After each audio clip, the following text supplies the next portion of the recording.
connect Visual Studio to Google Chrome for debugging purposes, follow these steps. Install required components. Ensure that both Visual Studio and Google Chrome are installed and up to date on your system. Open your project, launch Visual Studio and open the project you want to debug in Chrome. Set debug configuration. Go to the project's properties or configuration settings in Visual Studio. Ensure the debug configuration is set to use Google Chrome. Enable JavaScript debugging. In Chrome, open the developer tools by pressing F12 or right-clicking on the page and selecting Inspect.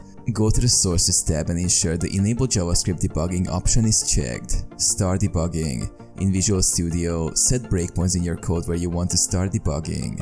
Press F5 or click on Start Debugging to launch the application. Attach debugger. Once the application is running, go back to Chrome Developers Tools, click the Sources tab and select the folder icon. Find and attach to the running instance of your project. Debugging process. Now, you can debug your JavaScript or code behind in Visual Studio while using Chrome as the browser to execute your application.